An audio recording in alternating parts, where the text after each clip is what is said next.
शहबाज शरीफ साहब इंडिया का नाम ना लेते अपनी स्पीच के बीच में, तो मैं आपको गारंटी से कह सकता हूँ डॉक्टर जयशंकर ने पाकिस्तान का जिक्र भी नहीं करना था। प्राइम मिनिस्टर शहबाज शरीफ ने सबसे बड़े टैग ही हिंदुस्तान पे किए, उनकी स्पीच का टाइम निकालिए, उस स्पीच में आधे से ज्यादा टाइम कश्मीर के ऊपर हुआ है, आधे से ज्यादा टाइम जो है ना इंडिया को बुरा भला बताने में हुआ है। हमने IMF के आगे घुटने टेके, हमने नाक रगड़ी 7 बिलियन के लिए, चले पास हो गया, मंजूर हो गया, कौम को बहुत बड़ी खुशखबरी दे दी, 1 बिलियन मिला अभी तक। राजनाथ सिंह जिनका नाम है, उनका आप जरा बयान चेक कीजिए कि उन्होंने क्या बात की कि पाकिस्तान के साथ अगर तल्लुकात बेहतर होते तो IMF के आगे पाकिस्तान को घुटने ना टेकने पड़ते, नाक ना रगड़नी पड़ती, हम IMF से बड़ा इन्हें जो है ना पैकेज देते। आज पाकिस्तानी साइड कश्मीर के लोग खड़े होकर जब हिंदुस्तानी साइड कश्मीर की तरफ देखते हैं तो उनके मुंह में पानी आता है देख के कि हमसे क्या गलती होगी, क्योंकि हिंदुस्तान साइड कश्मीर के अंदर ना बहुत से ऐसे घर हैं कि लोग उधर घर छोड़ के अपने जो है ना दरिया क्लियर करके इस तरफ पाकिस्तानी साइड पे आ गए।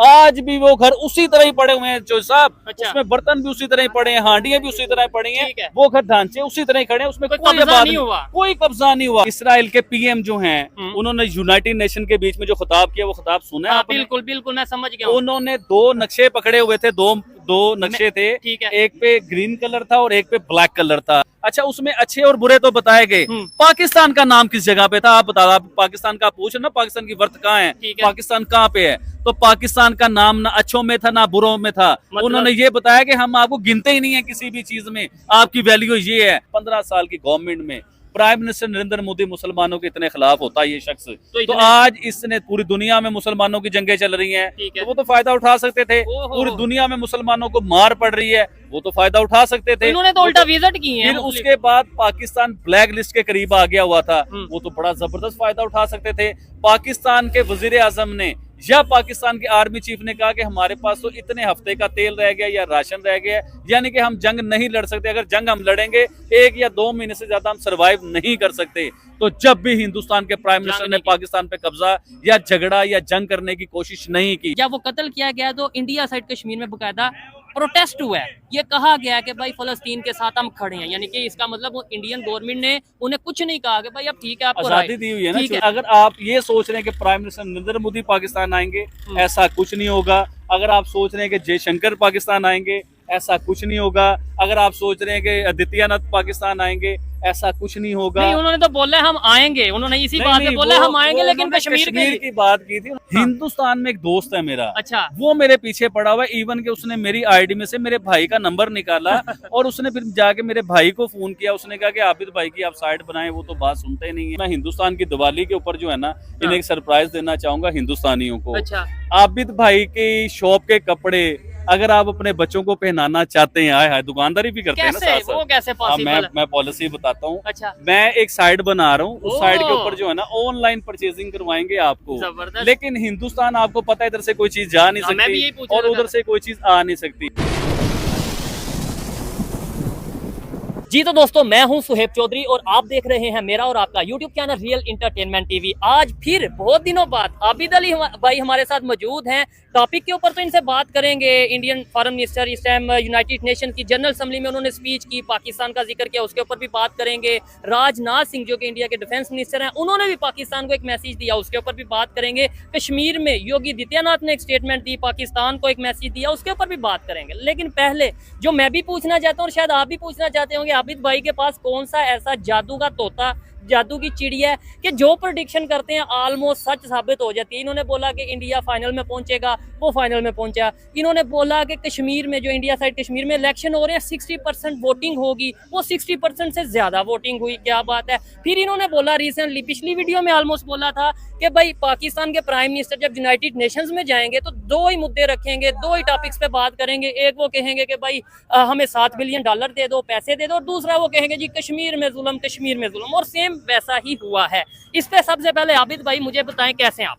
जी अल्हम्दुलिल्लाह। अब मुझे इस सवाल का पहले जवाब दें, टॉपिक की तरफ बाद में आएंगे। क्या सीन है, आपको पता किधर से लगता है? चलो एक दफा तुक्का लगता है बंदे का, 2 दफा तुक्का लगता है, आप तो क्या बात नहीं चोइसा एक्चुअली ऐसा कुछ भी नहीं है, ना तुक्का है ना कुछ है। देखें, मैं पाकिस्तान का मीडिया भी देखता हूँ और पाकिस्तान के साथ मैं इंटरनेशनल मीडिया भी देखता हूँ। कोई भी अक्लमंद हो जो सारी खबरें देखता होगा तो वो यही बात करेगा जो मैंने की है, मैंने कुछ स्पेशल बात नहीं कर दी, ना जादू की चिड़िया मेरे पास है, ना जादू का तोता मेरे पास है। जब आप धड़ल्ले से सच बोलना जानते होगे, सच के ऊपर जब आप बात करोगे और आप इंटरनेशनल मीडिया देख रहे होगे, आपका दिमाग खुद ये सवाल बनाएगा। और ये चीज मैंने कोई झूठ तो नहीं कहा, आप पिछले 2-3 बार के आप देख ले यूनाइटेड नेशन के जो इजलास हुए हैं, तो उसमें पाकिस्तान के जो भी वजीर आजम गए उन्होंने जाके सिर्फ कश्मीर का ही रोना रोया है। अब मुझे ये बताएं, कश्मीर का रोना रोने से क्या कश्मीर आपने आजाद करवा लिया है? ये यूनाइटेड नेशन आपके साथ खड़ी हुई है, ये जितने 200-250 मुल्क उधर इकट्ठे होते हैं, क्या उन्होंने आपके साथ मिलकर कश्मीर को हल करवा लिया है? इसका हल कोई भी नहीं है, कोई मसला नहीं है। ये सिर्फ कश्मीर में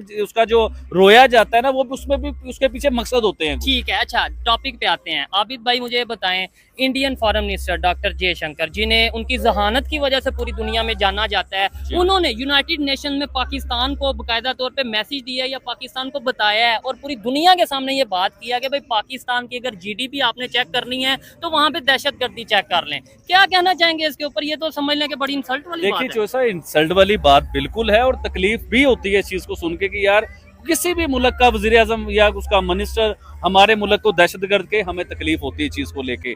लेकिन आपने डॉक्टर जयशंकर की तो बात हमें बताई कि डॉक्टर जयशंकर ने यूनाइटेड नेशन की असेंबली के बीच में खड़े होकर पाकिस्तान को दहशतगर्द कहा या पाकिस्तान को दहशतगर्द की फैक्ट्री कहा। लेकिन मैं आपसे मेन मुद्दे के ऊपर आना चाहता हूँ। आप ये बताइए, डॉक्टर जयशंकर ने पहले खिताब किया या पाकिस्तान के वजीर आजम ने पहले खिताब किया? प्राइम मिनिस्टर शहबाज शरीफ ने पहले प्राइम मिनिस्टर शहबाज शरीफ ने पहले खिताब किया। ठीक है। अब प्राइम मिनिस्टर शहबाज शरीफ का खिताब जो है ना यूनाइटेड नेशन की असेंबली के बीच में, वो जरा गौर से निकालिए और गौर से सुनिए कि उसके बीच में उन्होंने क्या कहा, डॉक्टर जयशंकर ने क्या कहा। अब मैं समझाता हूँ आपको उन्होंने क्या कहा। देखिए, पाकिस्तान के प्राइम मिनिस्टर ने उधर जाके कहा कि हम लोग दहशतगर्दी के बीच में रहते हैं, दहशतगर्द से लड़ रहे हैं, दहशतगर्दी के साथ हमने जंग लड़ी। यानी कि उन्होंने तस्लीम किया इस चीज को लेके कि पाकिस्तान में दहशतगर्दी होती है और दहशतगर्दी का सिलसिला पाकिस्तान में है। देखिए, उन्होंने जरबे अजम का भी उसके बीच में इशारा दिया।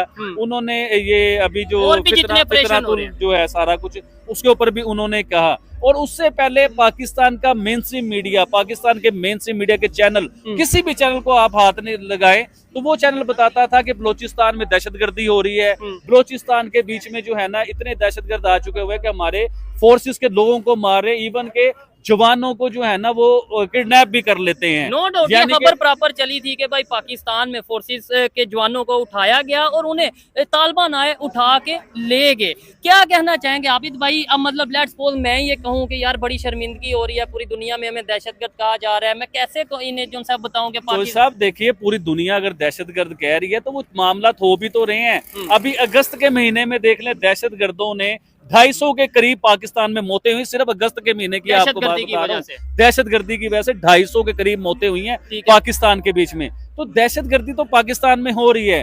पाकिस्तान के वजीर आजम भी कहते हैं पाकिस्तान में दहशतगर्दी होती है, हमारे फॉरेन मिनिस्टर भी कहते हैं, हमारे मेनस्ट्रीम मीडिया भी कहते हैं। तो हिंदुस्तान के भी जो है ना वजीर ने ये बात की है, तो भाई कोई ना मामला है तो अगले कर रहे हैं ना ये बात। ठीक हो गया आबिद भाई, ये तो उनके मिनिस्टर ने, फॉरेन मिनिस्टर ने बात की। और दूसरे नंबर पे ये उन्होंने रिप्लाई दिया था, जो मेरा ख्याल है, क्योंकि पहले शहबाज शरीफ साहब ने स्पीच की और तकरीबन 20 दफा उन्होंने इंडिया का, कश्मीर का जिक्र किया। आपको इधर एक बात करना चाहता हूँ, शहबाज शरीफ साहब इंडिया का नाम ना लेते अपनी स्पीच के बीच में, तो मैं आपको गारंटी से कह सकता हूँ डॉक्टर जयशंकर ने पाकिस्तान का जिक्र भी नहीं करना था।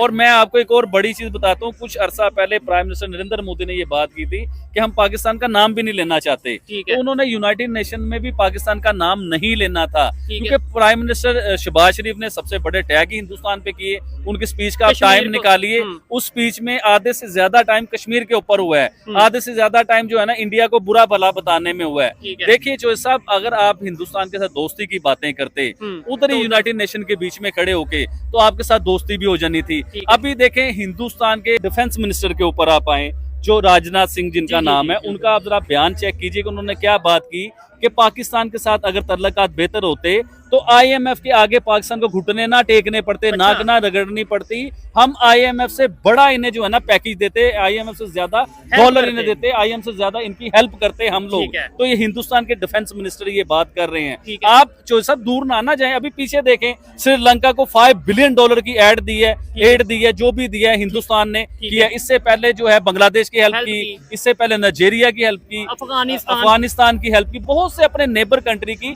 वो हेल्प करते हैं, क्या पाकिस्तान की हेल्प वो ना करते? देखिए हमने हिंदुस्तान को हमेशा कश्मीर को लेके मामला बिगाड़े हम लोगों ने, हिंदुस्तान को हमेशा हमने दुश्मन तस्वर किया। आपको ये देखना चाहिए था कि हिंदुस्तान तरक्की के कौन से रास्ते पे चला गया हुआ है, और आपने जो चाइना से मदद लेनी है, जो IMF से मदद लेनी है, जो सऊदी अरेबिया से मदद लेनी है, देखें चाइना, सऊदी अरेबिया, IMF ये सब बाद में आते हैं, हिंदुस्तान पहले आते हैं, क्योंकि आप हिंदुस्तान के साथ रहते थे, आप खाते थे, आप पीते थे। हिंदुस्तान में बहुत से लोग हैं जिनके रिश्तेदार पाकिस्तान में, पाकिस्तान में बहुत से लोग हैं जिनके रिश्तेदार हिंदुस्तान के बीच में, तो हमारी रिश्तेदारी सबसे पहले हिंदुस्तान के साथ थी। तो हमें चाहिए था कि हिंदुस्तान से मदद मांगते, उससे हेल्प मांगते। देखे हिंदुस्तान आपके साथ चाइना की तरह ना करता, चाइना ने अपनी प्रोडक्ट आपको दी, हिंदुस्तान अपनी इंडस्ट्रीज आपके मुल्क में लगाता, आपको कामयाबी के रास्तों पे लेके जाता, आपको मांगना ना पड़ता। यानी एड नहीं ट्रेड करता। जी हाँ, एड नहीं ट्रेड होती, और हिंदुस्तान ने आपकी प्रॉपर हेल्प भी कर। देखिए ना, आप किस तरह कह सकते हैं कि हिंदुस्तान पाकिस्तान की हेल्प नहीं करेगा, या हिंदुस्तान ने पाकिस्तान की हेल्प नहीं करनी थी? आप देखेंगे बांग्लादेश की हेल्प नहीं की हिंदुस्तान ने, बांग्लादेश की बिजली तक हिंदुस्तान बनाता है। मालदीव जो जिसने हिंदुस्तान को बुरा भला भी कहा था, लेकिन फिर भी मालदीव की हेल्प की। अभी श्रीलंका में देखें $5 बिलियन की बात हो रही है कि हिंदुस्तान ने हेल्प कर दी है। हमने IMF के आगे घुटने टेके, हमने नाक रगड़ी 7 बिलियन के लिए। चले पास हो गया, मंजूर हो गया, कौम को बहुत बड़ी खुशखबरी दे दी, 1 बिलियन मिला अभी तक, उधर 5 बिलियन मिल चुके हुए हिंदुस्तान की तरफ से। और फिर अगर कश्मीर की बात करें, ये भी उनके एक मिनिस्टर ने स्टेटमेंट दी है, उन्होंने बकायदा तौर पे ये बोला है कि पाकिस्तान कश्मीर तो करता है, लेकिन जितना अभी IMF से बेल आउट पैकेज लेने गया ना पाकिस्तान $7 बिलियन, उससे 7 गुना ज्यादा, उससे 9 गुना ज्यादा जो है उन्होंने जम्मू एंड कश्मीर में इन्वेस्टमेंट के लिए लगा दिया है। कश्मीर के इलेक्शन के ऊपर भी आपसे बात करना चाहूंगा, और कश्मीर के ऊपर भी बात करना चाहूंगा। योगी आदित्यनाथ, आपने नाम सुना होगा, CM योगी आदित्यनाथ का नाम आपने सुना होगा, बहुत बड़ा नाम है, ब्रांड है वो। अच्छा, वो उन्होंने कश्मीर का दौरा किया। सिर्फ उन्होंने कश्मीर का दौरा नहीं किया, आप पिछले 1 साल में या 6 महीने में निकाल के देखें, हिंदुस्तान के बहुत बड़े मिनिस्टर, इवन के हिंदुस्तान के प्राइम मिनिस्टर भी कितनी बार हिंदुस्तान का दौरा कर, हिंदुस्तान साइड कश्मीर का दौरा कर चुके हुए हैं। तो इसी तरह ही जो है योगी आदित्यनाथ जो है, उन्होंने कश्मीर का दौरा किया, उधर जाकर उन्होंने इलेक्शनों की बात भी की। अच्छा, उन्होंने एक उधर बहुत बड़ा बयान दिया कि जिस तरह हम इस कश्मीर में खड़े हुए हिंदुस्तान साइड कश्मीर पे, इस तरह हम पाकिस्तानी साइड कश्मीर पे भी आ रहे हैं, यानी कि हम आ जाएंगे उधर। अच्छा, दूसरा उन्होंने एक बहुत बड़ी बात की इस चीज को लेके, उन्होंने कहा जी कि जिस तरह ये हमारे साइड कश्मीर पे फेयर और साफ इलेक्शन हुए हैं, तो इस तरह कश्मीरी अवाम भी चाहती है पाकिस्तान साइड की कि इस तरह के इलेक्शन हो, इस तरह की कारकर्दगी हो, इस तरह के मामला। तो जिस तरह हिंदुस्तान साइड का कश्मीर तरक्की कर रहा है, इस तरह पाकिस्तानी साइड के लोग भी चाहते होंगे कि पाकिस्तानी साइड का कश्मीर भी तरक्की करे, वो भी कामयाब हो। यानी कि उनका बताने का मकसद ये था कि आज पाकिस्तानी साइड कश्मीर के लोग खड़े होकर जब हिंदुस्तानी साइड कश्मीर की तरफ देखते हैं, तो उनके मुंह में पानी आता है देख के कि हमसे क्या गलती होगी, क्योंकि हिंदुस्तान साइड कश्मीर के अंदर ना बहुत से ऐसे घर हैं कि लोग उधर घर छोड़ के अपने जो है ना दरिया क्लियर करके इस तरफ पाकिस्तानी साइड पे आ गए। आज भी वो घर उसी तरह ही पड़े हुए हैं जो साहब, उसमें बर्तन भी उसी तरह ही पड़े हैं, हांडियां भी उसी तरह ही पड़ी हैं, वो घर ढांचे उसी तरह ही खड़े हैं, उसमें कोई कब्जा नहीं हुआ। आप पाकिस्तान में कोई जगह ऐसे ही छोड़ दें, यकीन कीजिए जो साहब, चाहे वो कश्मीर हो, चाहे वो लाहौर हो, तो उसके ऊपर कब्जा हो जाएगा, उस पर कत्लो गारत हो जाएगी, नस्लों की नस्लें मार दी जाती हैं। ठीक हो गया। इस बात में देखें, ये चीजें हम अक्सर देखते हैं, कब्जा माफिया लाहौर में भी और पूरे पाकिस्तान में भी, शायद इंडिया में भी होगा, ये तो आपने कमेंट बॉक्स में बताना है, मुझे वहाँ का आइडिया नहीं है, लेकिन मेरे ख्याल से जो मूवीज वगैरह देखते हैं वहाँ पे होगा। अब बात आबिद भाई हम ये करते हैं, पाकिस्तान की इस टाइम वर्थ क्या है? मतलब मैं अगर पूछूं कि हाँ भाई पाकिस्तान जो भी आज बुरे हालात हैं, इकॉनमी नहीं है, ये नहीं है, लेकिन फिर भी एटॉमिक पावर तो है ना, लेकिन एटॉमिक पावर है तो क्या वर्थ है? पूरी दुनिया डर रही है। जो साहब पाकिस्तान की वर्थ और वैल्यू मैं आपको बताऊं, फिर आपको बुरा लगेगा अगर मैं बताऊंगा, तो चलें फिर भी बताते हैं। अच्छा, इसराइल के PM जो हैं, उन्होंने यूनाइटेड नेशन के बीच में जो खिताब किया, वो खिताब सुना है आपने? बिल्कुल बिल्कुल, मैं समझ गया। उन्होंने 2 नक्शे पकड़े हुए थे, दो नक्शे थे, एक पे ग्रीन कलर था और एक पे ब्लैक कलर था, उसपे दुनिया के मैप थे या मुल्कों के मैप थे उसके बीच में। अच्छा, उसके बीच में उन्होंने बताया कि ये जो कंट्रीज है ना जिसके ऊपर ब्लैक कलर का निशान है, ये दुनिया के लिए नासूर है या अजाब है या बुरा है या खतरा है दुनिया के लिए। उसमें जो कंट्रियों के नाम थे मैं नहीं लेना चाहूंगा, वो आप खुद ले लीजिएगा। ईरान था, इराक था, देखिए मैं मुसलमानों की कंट्रियां थी, मैं नाम नहीं लेना चाह रहा था। तो उन्होंने दुनिया के बीच में बताया कि ये नासूर है दुनिया के लिए ये मुल्क।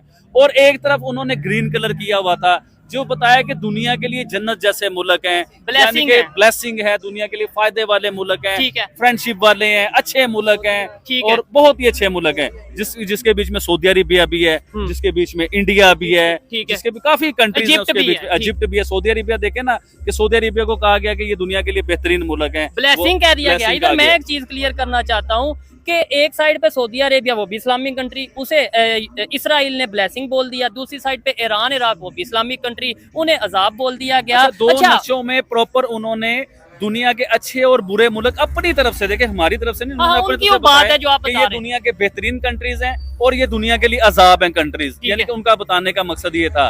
अच्छा, उसमें अच्छे और बुरे तो बताए गए, हम्म। पाकिस्तान का नाम किस जगह पे था आप बता, आप पाकिस्तान का पूछ ना, पाकिस्तान की वर्थ कहाँ है, ठीक है। पाकिस्तान कहाँ पे है, तो पाकिस्तान का नाम ना अच्छों में था ना बुरों में था।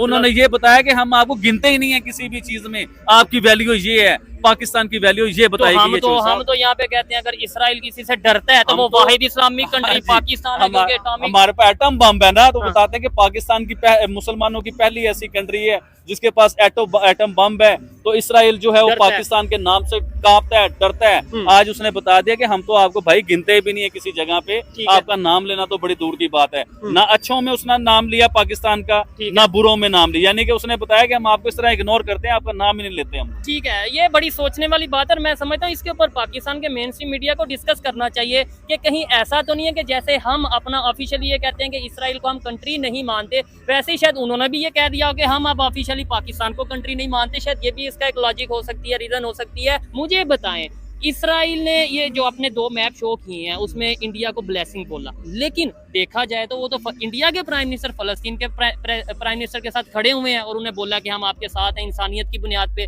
इसका मतलब यह है कि इंडिया ऐसा कंट्री है जो फलस्तीन के साथ भी है और इसराइल के। एक्चुअली इंडिया की जो पॉलिसीज है ना, वो पॉलिसीज बड़ी कमाल की हैं, वो पूरी दुनिया में उनकी पॉलिसीज मानी भी जाती है, लोग उनकी कॉपी भी करते हैं। हिंदुस्तान बिगाड़ता किसी के साथ नहीं है, वो कहता है यार हम बिजनेसमैन हैं, हमारी किसी के साथ जंग नहीं है, किसी के साथ लड़ाई नहीं है, हमारे साथ बिजनेस करें, तरक्की करें, टेक्नोलॉजी की बात करें, हमारे साथ चांद पे जाने की बातें करें, हमारे साथ जंगों की बातें ना करें। ये आप ये देखें ना कि आज हिंदुस्तान को प्राइम मिनिस्टर नरेंद्र मोदी को 10 साल का टेन्योर पूरा किया, आगे 5 साल का टेन्योर भी अपना वो पूरा करेंगे, यानी कि 15 साल की गवर्नमेंट में प्राइम मिनिस्टर नरेंद्र मोदी मुसलमानों के इतने खिलाफ होता है ये शख्स, तो आज इसने पूरी दुनिया में मुसलमानों की जंगें चल रही हैं, तो वो तो फायदा उठा सकते थे। पूरी दुनिया में मुसलमानों को मार पड़ रही है, वो तो फायदा उठा सकते थे। इन्होंने तो उल्टा विजिट किए हैं। फिर उसके बाद पाकिस्तान ब्लैक लिस्ट के करीब आ गया हुआ था, वो तो बड़ा जबरदस्त फायदा उठा सकते थे। पाकिस्तान के वजीर आजम ने या पाकिस्तान के आर्मी चीफ ने कहा कि हमारे पास तो इतने हफ्ते का तेल रह गया या राशन रह गया, यानी कि हम जंग नहीं लड़ सकते, अगर जंग हम लड़ेंगे 1 या 2 महीने से ज्यादा हम सरवाइव नहीं कर सकते। तो जब भी हिंदुस्तान के प्राइम मिनिस्टर ने पाकिस्तान पे कब्जा या झगड़ा या जंग करने की कोशिश नहीं की, इसका मकसद क्या साबित करता है? इसका मकसद ये साबित करता है कि हिंदुस्तान बिल्कुल भी जंग के मूड में नहीं है। वो सिर्फ पाकिस्तान नहीं, दुनिया के किसी भी मुल्क के साथ वो जंग के मूड में नहीं है, चाहे वो चाइना हो। चाइना से याद आया, चाइना जिसके साथ हिंदुस्तान की बड़ी पीछे चल रही थी बात, आपको पता होगा बॉर्डर के मसले थे और लद्दाख का बहुत बड़ा इशू चल रहा था लद्दाख को लेके। तो आपको आइडिया नहीं कि चाइना भी घुटने टेक चुका हुआ है अब, और चाइना भी हिंदुस्तान, सर 100% बता रहा हूँ आपको, चाइना हिंदुस्तान के साथ फ्रेंडशिप करने पे आ चुका हुआ है। आइडिया उसे ये हो चुका हुआ है चाइना को कि हमने अगर बिजनेस करना है, अगर दुनिया में बड़ी इकोनॉमी रहना है, दुनिया की पहली इकोनॉमी रहना है, तो हिंदुस्तान के साथ बना के चलना पड़ेगा, क्योंकि आने वाले टाइमों में हिंदुस्तान चाइना को बीट करता हुआ नजर आ रहा है। चाइना को ये बातें समझ आ चुकी हुई हैं कि आने वाले टाइमों में चाइना जो है 2nd नंबर या 3rd नंबर पे आ जाएगा। तो वो अब सियाना जो है ना, सियाना जिसे कहते हैं सियाना कौवा,